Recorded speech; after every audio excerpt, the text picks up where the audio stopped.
Tonight, the crushing snow emergency that's left one northeast city buried under more than 5 feet of snow. I'm used to it. I grew up here, but this is a bit much. As a dangerous deep freeze tightens its grip on tens of millions, 3 big cities sue the Pentagon for not reporting criminal convictions of military personnel to the FBI's gun database. They included the gunman who carried out the mass shooting at a Texas church. A passenger gets on a flight from Los Angeles to Japan with a boarding pass from another airline, a security lapse that forces the plane to turn around mid-flight. Barack Obama tonight on life after the White House and what he thinks about using social media, telling it all to Britain's Prince Harry. They thought they'd won the lottery until they were told about the error that meant they might not get paid.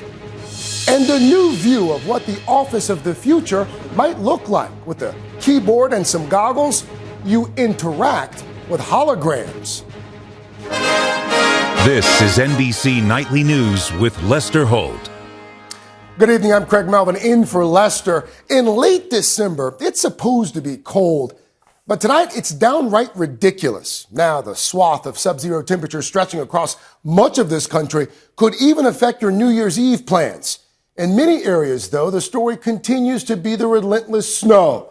In Erie, Pennsylvania, nearly 5.5 feet has fallen in just 4 days. It's so bad there, the airport was shut down, the National Guard called up, and the mail even stopped. That's where we start tonight with NBC's Ron Allen.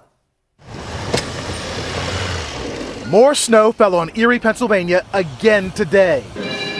All hands on deck at the emergency center, struggling to clear roads and keep residents safe. Ever seen anything like this? Yeah, not really. County Exec Kathy Dahlkemper called for help, even the National Guard. You haven't had a break?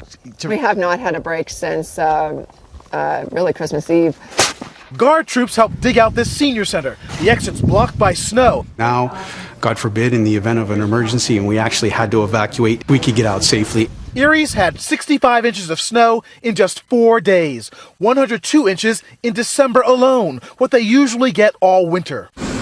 One sign of progress, Erie's airport finally opened, the first arrivals and departures in days. Are you checking this bag? Yes. Even Deirdre Walsh, who told us she had Christmas dinner from the vending machine, had a flight out. I'm quite happy. Yes.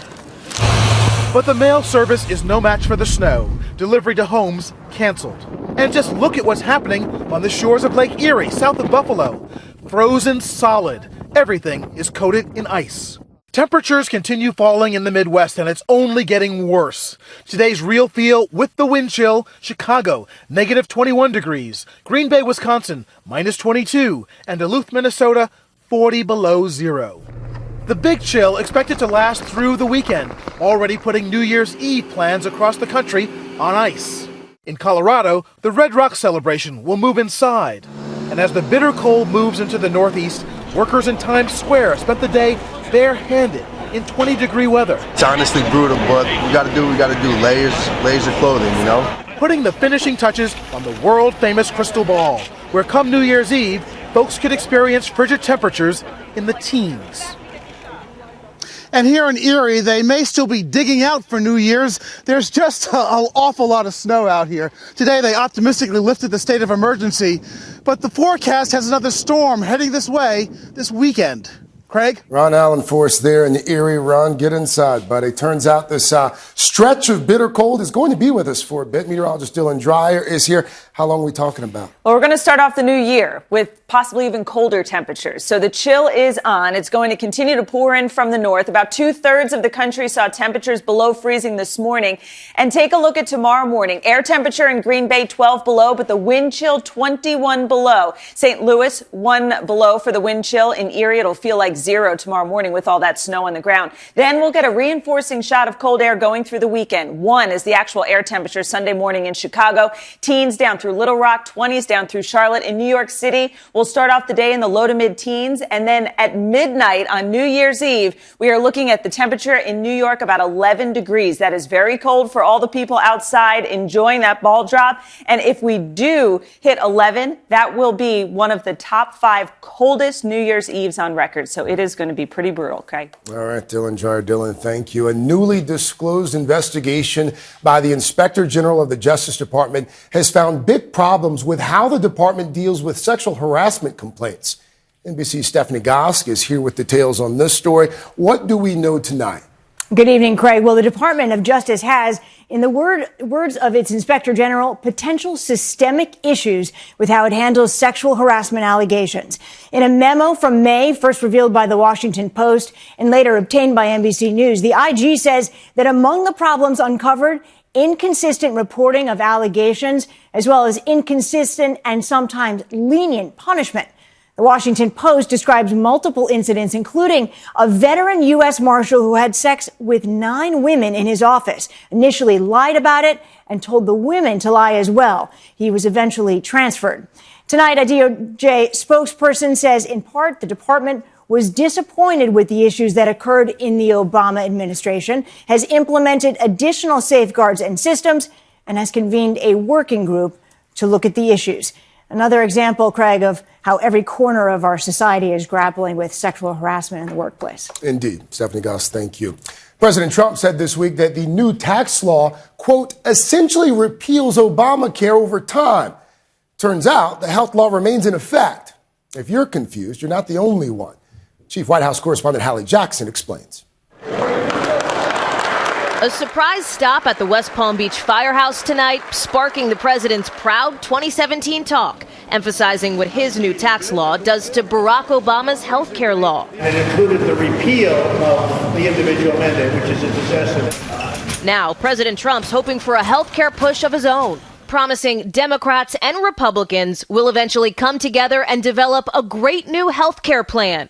We have essentially repealed Obamacare. But they have not, with not much appetite to try and replace it. I think we'll probably move on to other issues. Senator Mitch McConnell and other GOP leaders instead point to how the tax law ends the individual mandate. That's the part of the Affordable Care Act that makes everyone sign up for insurance or else pay a fine. Ending it is a blow to Obamacare, but not a death sentence. The mandate won't go away until 2019. So in 2018, business as usual. So far, nearly 9 million people have signed up for Obamacare coverage in 2018. Good afternoon, ma'am. Almost as many as in 2017, even though the Trump administration cut back big time on promoting it.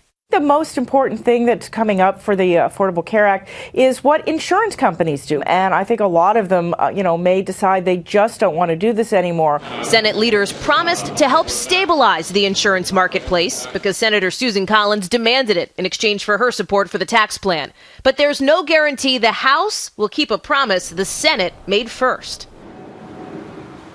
And lawmakers have plenty of work to do when they start getting back to Washington 1 week from today, dealing with everything from infrastructure to immigration to a budget deal. So in that first weekend in January, top Republicans are expected to huddle with President Trump at Camp David to hash out which priorities should take precedence. Craig? Hallie Jackson for us, traveling with the president there in Florida.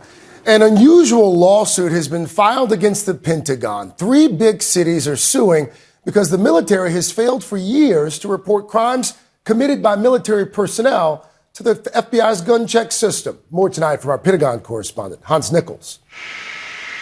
New York, San Francisco, and Philadelphia are suing the Pentagon to fix a long-standing problem, first flagged by an Inspector General report in 1997. The Department of Defense and the military branches that we've sued have failed miserably in their reporting obligations over the course of the last 2 decades. One deadly mistake, Devin Kelly found guilty of domestic assault in a military court, but the Air Force never entered the conviction into the FBI database. He bought a rifle and killed 26 people at a Texas church last month, including the pastor's daughter. She is frolicking with the angels at this point. The Pentagon is struggling to determine if they have a systemic failure, human error, or both. A December audit found problems across all services. The Army failed to submit the proper paperwork to the FBI 41% of the time, the Navy and Marine Corps 36% of the time, and the Air Force 14%. The lawsuit's goal? Hold Pentagon officials, including Secretary of Defense Jim Mattis, in contempt of court if they don't accurately enter all information. Officials at the Pentagon say they have a big task ahead. At the Air Force, some 60,000 electronic cases go back to 2002. After that, they need to determine if paper records were properly entered. Hans Nichols, NBC News, Washington. It was fun as usual today at Disneyland in California. That was until a big power outage hit the park, leaving some visitors stuck on rides and many more in long lines. Here's Joe Fryer. It really did feel like a small world in parts of Disneyland today. Long lines and big crowds formed after a power outage caused by a transformer issue hit Fantasyland in Mickey's Toontown. This picture was snapped after It's a Small World the ride came to a halt. In all, the park says about a dozen attractions were affected, with employees escorting guests off those rides. No one was hurt. The kids were really bummed out. They're not crying, but they're pretty sad about it. With kids out of school for the holidays, this was already a busy week at the park. One guest tweeted, "How's Disneyland going to have a power outage the day we paid $124 for peak day tickets?" Another wrote, $1,100 down the drain. Tonight, some impacted rides are running again. A crowded park recharged. Joe Fryer, NBC News, Los Angeles. It looks like it was a mix-up, but it is raising new questions tonight about airline security. A passenger boarded an ANA flight from Los Angeles to Tokyo with a boarding pass for a different flight that forced the plane to turn around mid-flight. NBC's Gotti Schwartz tonight. For 226 passengers and crew on All Nippon Airlines Flight 175, the U-turn was abrupt. On board, supermodel Chrissy Teigen diving right into the midair mystery. Hey guys, Chrissy Teigen here, reporting live. Teigen breaking the news that a rogue passenger had made it on their plane with a ticket for another airline. Writing to her 9 million Twitter followers, they keep saying the person had a United ticket. We're on ANA. Adding, so basically the boarding pass scanner is just a beep-doop machine that makes beep-doop noises that register to nowhere. Law enforcement sources now say that two brothers booked two different flights to Japan, one on ANA, the other on United, but somehow both brothers ended up on the ANA flight together. Security expert Jeff Price says incidents like this are rare. If the captain says, I'm not comfortable with that person being on this plane, then that plane's going to turn around and go back. 4 hours into the flight, the pilot did turn back. The airline apologized on Twitter, saying, "We failed to deliver the customer service we strive for." Teigen and her husband, singer John Legend, touching back down in L.A. Thank you so much for taking me on this awesome vacation, babe. Welcome to Los Angeles. Eventually landing in Japan after a quick round trip to nowhere. Gotti Schwartz, NBC News, Los Angeles. Former President Obama's first and only interview since leaving office was released today. It was with none other than Britain's Prince Harry. In it, Mr. Obama talks about leaving the White House, his problem with social media, and more. NBC's Kelly Kobiea reports from London. You're excited about this. I'm nervous about this. That's what's quite funny. It's fun. It was more of a friendly chat than fierce grilling. Former President Barack Obama opening up to Prince Harry about his last day at the White House. You're sat in Marine One, the presidential helicopter, flying over Washington. You've sat through the inauguration with your game face on, not giving much emotion away, as we all saw. What's going through your mind? Yeah, the first thing that went through my mind was sitting across from Michelle, how thankful I was that she had been my partner through that whole process. That was mixed with all the work that was still undone. The talk was taped in September when Harry and Obama were in Toronto for the Invictus Games. And although President Trump's name was never mentioned, the Q&A touched on social media, with Obama saying it should connect rather than divide. One of the dangers of the internet is that people can have entirely different realities. They can be just cocooned in information that reinforces their current biases. Then Harry got to what he called the serious questions. LeBron James or Michael Jordan? Jordan, although I love LeBron, but I'm a Chicago guy. Aretha Franklin or Tina Turner? Aretha's the best. Suits or The Good Wife? Suits, obviously. Great answer. The former First Family and young royals have been friendly for years. So will the Obamas have an invite to the biggest wedding of 2018? We haven't put the invite or the guest list together yet, so who knows whether he's going to be invited or not. I wouldn't want to ruin that surprise. A royal dilemma for another day. Kelly Kobiella, NBC News, London. Still ahead tonight, an intriguing look at what the office of the future might look like, or how you might see it as augmented reality becomes a thing. To get your job done, imagine going to work and using a keyboard and some pretty cool high-tech goggles instead of a desktop. That's exactly what one San Francisco startup is doing. Jolene Kent checked it out. The faraway future of Minority Report and Iron Man may be coming to your workplace. Imagine computing that feels like playing with Legos. That's what we're driving towards here. Silicon Valley startup Meta is removing computer monitors for employees, replacing them with augmented reality or AR headsets that project holograms onto the real world to end what the CEO calls the tyranny of the modern office. We have a generation of people who are kind of phone monkeys, hunched over their rectangles, and yeah, we're all guilty of it. But I felt like there was something better. Here you go. Mayron Gribbets and his team designed these high-tech AR glasses. Look at that. Whoa. Instead of clicking a mouse, you grab the air and move anything from a website to a sticky note, even a human brain. This is amazing. It's different from virtual reality, which completely covers your field of vision. Augmented reality has taken a big step forward as Google and Apple unveiled toolkits for developers. Expandbox.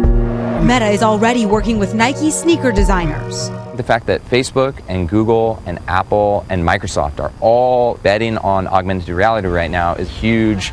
But using AR all day, every day is not for everyone yet. Some people, they get tired after like 20 minutes. For me, it took a little longer for my eyes to adjust and figure everything out. Adjusting our view on the future of work. Whoa.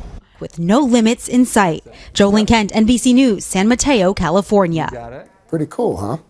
In a moment, we'll find out what this scrappy little guy took on and how he won the day. He's a small dog. At 18, he's also a very old dog who lost all his teeth over the years. But when Paco the Chihuahua noticed a much bigger intruder in his backyard in Florida, that dog stood his ground.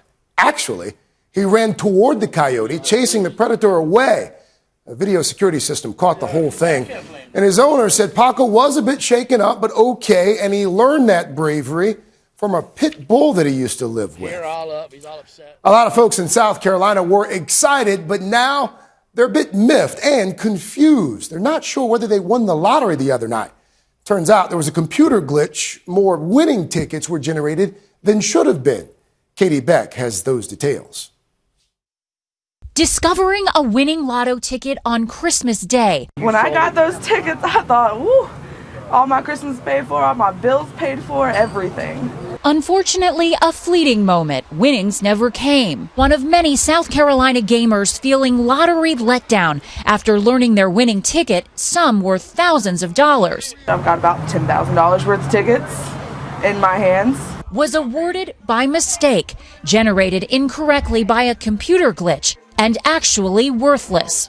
Wednesday morning, a line of angry players demanding answers at the state lottery office. Lottery officials say they suspended the holiday cash out-of-play game as soon as the problem came to light. By then, the glitch had been spitting out bogus tickets for 2 hours. Upset winners are being told to hold on to their tickets while the lottery investigates. Many now feeling like a Christmas miracle came and went. Katie Beck, NBC News, Atlanta. When we come back, one man's journey of survival and hope, and the remarkable new connections from so long ago. Finally, tonight, an update on a story we brought you earlier this year. Michael Bornstein is a Holocaust survivor who wrote a book about his experiences. It's called Survivors Club. Kristen Dahlgren has more. Author Michael Bornstein in an emotional return to Auschwitz, 72 years after he was liberated as a 4-year-old. That's him in this video. We are so lucky to be alive. When we last saw him, Bornstein's book Survivors Club connected him with 2 women who were at his side as children. I just want to hug you guys. Can we hug? Only 52 children under 8 survived the Nazi concentration camp. Now Michael has met even more. At a book event in Detroit, Saul Schulman. I thought that would be special to see someone actually, who was even younger than me. He was 6 when both he and Michael were hiding, probably feet apart in the infirmary. German soldiers would come in periodically and yell for everyone to go out. I decided, as long as I can stay here, I will. Like Michael, it was a decision that likely saved his life. I didn't expect to find somebody who was there in the infirmary with me. He's met 4 other survivors. I'm a survivor too. And Michael's research has brought him something else. The only photograph of his brother who was killed. He looks just like you. Yes, I don't want to forget the past, but I definitely want to have closure and look to the future and be optimistic. Optimism that even the worst of times can sometimes lead to the incredible. Kristen Dahlgren, NBC News, North Caldwell, New Jersey. We appreciate you spending part of your evening with us. That's Nightly News for this Wednesday night. I'm Craig Melvin. In for Lester, for all of us here at NBC News, thank you for watching and good night.